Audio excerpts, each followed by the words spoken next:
My Eggo waffles. I ain't trying to be aggressive, but people look at me like I'm an old man. I came back from resurrecting. They look at me like I came back from the dead, like it's Resident Evil. But they don't even understand that I'm actually more human than you ever can. This is why I'm what you call the ex-human. I'm just different. I'm artistically different. What's up again? This is your King of the Night, VincentValentine EX Turk, and I'm going to make a much quicker video on this. These are going to be 10 facts you didn't know about the boy, the EX Turk, Pro Lucretia boy, Anti-Shinra boy, Vincent Valentine, Underworld Transformation boy, Vincent Valentine. Okay, one fact is in the concept art, when he's depicted with the scythe, he was actually supposed to be a horror researcher, and that's how he was originally supposed to get chaos. And that's how he got the other forms as well. He was supposed to go into this haunted mansion, which, turned into Shinra Manor, so... he was actually planned in the game. Even though he was an optional character, he was actually planned in the game because they were going to make that the same haunted house that he was investigating. He would run into Cloud after getting chaos inside of a system. And the concept art, of course, it never actually been fulfilled because, changes, and they wanted to keep the game, they wanted to keep Final Fantasy VII directed to Shinra and Sephiroth and Cloud and Sephiroth type of deal. So, they canceled that story out.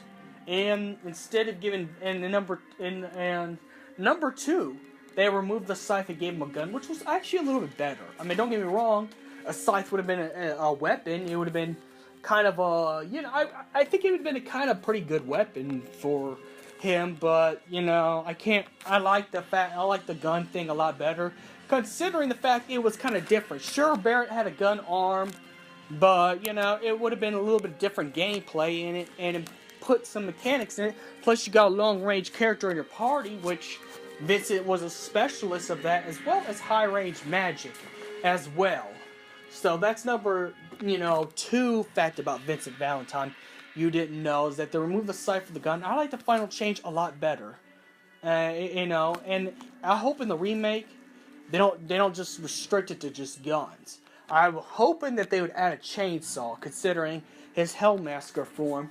That'd be kind of beast to have him also. You could switch from gun to chainsaw for like melee stuff as well. Considering he can use it in his Hellmasker form, I don't see why the Cerberus gun, could have, there could be a Cerberus gun could turn in chainsaw mode if you just put some special materials in it, and then you could take the materials out and you'll turn back to Cerberus. I don't see why they can't do that in the remake, considering Hellmaster's transformation. Which that's number 3. Number 4 fact about Vincent Valentine. The reason why Dirge of Cerberus exists is because even though that they're trying to celebrate the I think it was 15th anniversary of Final Fantasy VII. The reason why Dirge of Cerberus ever even became a game in the first place is Vincent Valentine is one of the most popular characters alongside Cloud and Sephiroth. And, well, it'd be kind of boring to make the same thing again with Cloud fighting Sephiroth again. So they wanted to craft a new story, and Vincent Valentine's game craft a new story. Whether you like the gameplay or not, or if you like the shooting gameplay or not, the third person shooter type of video gaming or not, whether you like it or not, I think it's kind of a refreshing take to Final Fantasy VII, considering everything in Final Fantasy VII was based only on Cloud and Sephiroth. So I'm kind of glad that they got a new story. It did go back to Shinra, though, considering Deep Ground's, the bad guys, are actually created by Shinra, and, President Shinra knew about their existence all along. But I think the real reason why Vincent was able to get his game is because of popular demand. And I think that was number 4, so I think we're gonna go. I could be wrong. Number 5 fact about Vincent Valentine. Vincent Valentine is actually the same base in his regular base form. He's the same power he has the same kind of power and energy as Crisis Core version of Sephiroth. So he could actually go toe-to-toe with Sephiroth, even though he can't beat Sephiroth. You'd be able to damage Sephiroth or Cloud. Imagine if you would have fought Vincent Valentine as a boss in order to get him. You probably most likely would have to stock up on elixirs, potions, and Phoenix Downs, considering how powerful Vincent Valentine is. Even without transforming into his monsters, he was still a powerhouse to begin with. Number 6. The only other games besides Dirge of Cerberus Vincent Valentine was actually featured in, even small cameos, was Crisis Core during a cameo scene with Zack Fair, sees the coffins, Before Crisis in one mission, and also Bandai Namco's Urgets, where you got to actually play Vincent Valentine as a fighter. And for his limit breaks in the fighting game, all it is him shooting his monsters at you and doing a lot of damage. But Vincent Valentine is a speed character and could be very cheap in the game of Urgets, So you may not like him in Urgets due to the fact you could actually spam in Urgets. But that's the only things he was actually in. Number 7 fact about Vincent Valentine. Vincent Valentine has 4 multiple transformations. Now, anyone who's played Dirge of Cerberus only knows of Galleon Beast and Chaos, but he actually has 4 transformations. The first level, Galleon Beast. Second level, Death Gygus. Level 3, Hellmasker, and then Chaos. In that order. And you had to actually unlock the limit breaks in that exact order. And each monster has different meanings to themselves. To Vincent's past life. Which you could translate that by yourself.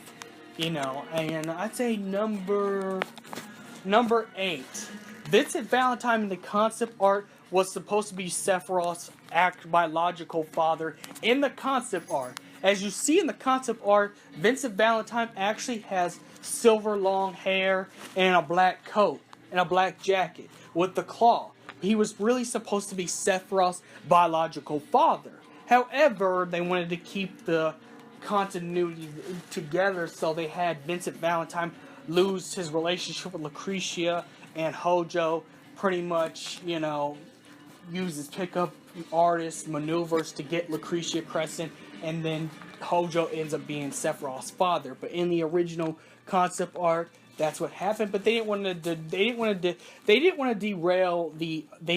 to derail Final Fantasy VII, so, they took that out, gave him a red jacket. He's a Turk from Shinra who lost Sephiroth's mother, the woman he loved, to the Shinra scientist. He ends up joining with Avalanche to get revenge on that set scientist for ruining his whole life. And that's pretty much a much better change, considering it stayed within the continuity of Final Fantasy VII. So, yeah, that was number 8. Number 9. You do get number 9, and this goes into the Turk Vincent variant. The only time you get to play Vincent Valentine as a Turk would be in the beginner's mode of,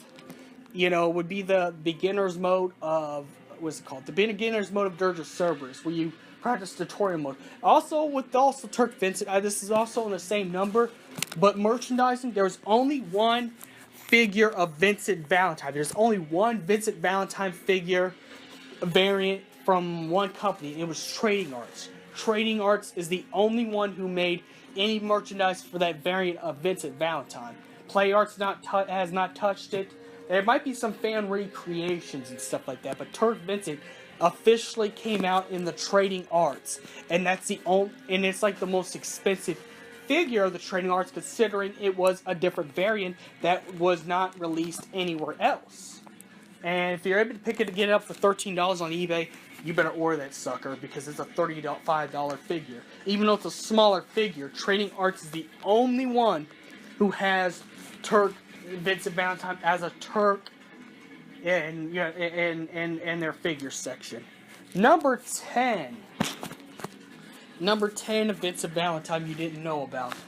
And this is actually multiple things. I'm going to put multiple things on this list. Number 1, he was actually an optional character. If you would have beat the, if you choose to get the Odin materia and defeat Lost Number, get Odin, and use the basic keys to unlock Vincent, and then you would have to have a conversation scenario in order to get him interested in joining you. So that's the, that's part of number 10 as well. And in Dirge Cerberus, in the import of Dirge Cerberus, you got to play the bad guys in Dirge Cerberus. You know, and you got to play the bad guys in Dirge Cerberus import on the online. When Dirge Cerberus, besides being a spin-off game and not an MMO, Dirge Cerberus was actually one of the earlier Final Fantasy games to release the PS2 multiplayer. So you got to actually play multiplayer, but it was only on the bad guy's side. Hopefully, if they re-release an HD collection or HD something, or even a PSN version of Dirge Cerberus on PlayStation 4, hopefully they got the MMO where you could actually pick any of the characters from the actual game, good guys or bad guys, and just go do a shoot 'em up. But that'd be in there. Also, another reason why Dirge Cerberus was a shooter was to, because other games like Metal Gear and Devil May Cry were getting popular. Not only that, but Vincent Valentine uses a gun. So, using a gun, they had to turn it to a third-person shooter, and they even got first-person shooter view too, if you like getting first-person shooters. So, for anyone who likes Call of Duty and can't get into a Final Fantasy game, Dirge Cerberus is a good game to pick up, even though it's for the PlayStation 2. And if you don't like that, hopefully they put it on the PSN for, I would even pay $20 for this game. But nonetheless, it's, that's why it would turn to a shooter as well.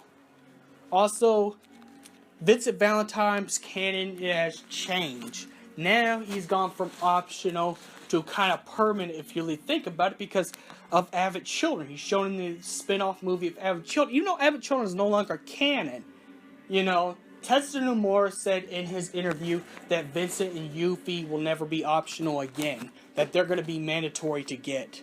So Vincent Valentine is actually now an established character. So those are 10 facts that you didn't know about the boy, the EX Turk himself, Vincent Valentine boy. And may the crystal be with you.